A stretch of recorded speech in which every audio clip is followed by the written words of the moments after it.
कार्तिक शुक्ल पक्ष की षष्ठी को छठ पर्व मनाया जाता है। ये 4 दिवसीय पर्व मुख्य रूप से बिहार में मनाया जाता है। छठ पर्व का तीसरा दिन सबसे खास होता है क्योंकि इस दिन महिलाएं 36 घंटों का निर्जला व्रत शुरू करती हैं। संध्या में डूबते सूर्य को अर्घ दिया जाता है तो अगले दिन उगते सूर्य की पूजा की जाती है। छठ पर्व मुख्य रूप से बिहार, झारखंड और पूर्वी उत्तर प्रदेश में मनाया जाता है। इस पर्व को डाला छठ, सूर्य षष्ठी और छठ पूजा आदि नामों से भी जाना जाता है। इस त्योहार में मुख्य रूप से भगवान सूर्य और छठी माता की पूजा होती है। छठ व्रत पूरा करने से पहले इसकी कथा पढ़ना जरूरी माना जाता है। आइए सुनते हैं छठ व्रत की कथा। पौराणिक मान्यता के अनुसार राजा प्रियव्रत और उनकी पत्नी मालिनी संतान सुख से वंचित थे। इस बात से राजा रानी काफी दुखी रहते थे।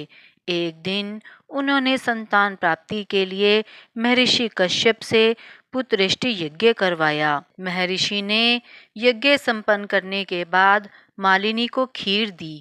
खीर का सेवन करने के बाद मालिनी गर्भवती हो गई और 9 महीने बाद उसे एक पुत्र की प्राप्ति हुई, लेकिन दुर्भाग्य से उसका पुत्र मृत पैदा हुआ।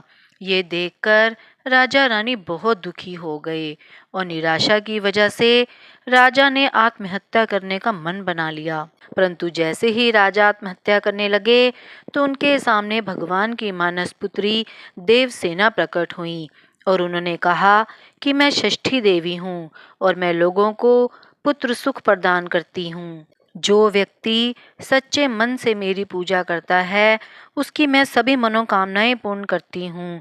यदि राजन तुम मेरी विधि विधान से पूजा करोगे तो मैं तुम्हें पुत्र रतन की प्राप्ति का वरदान दूंगी।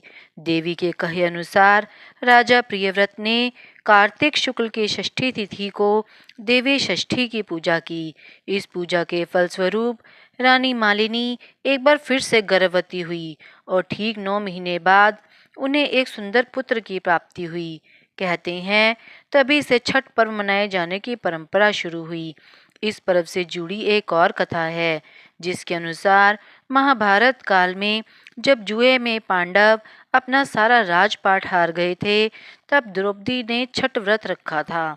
द्रौपदी के व्रत से प्रसन्न होकर षष्ठी देवी ने पांडवों को उनका राजपाट वापस दिला दिया था।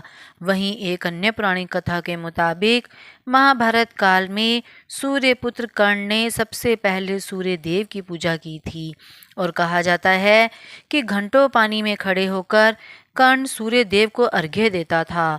सूर्य देव की कृपा से कर्ण एक महान योद्धा बना था। आज भी छठ में अर्घ्य दान की यही परंपरा चली आ रही है।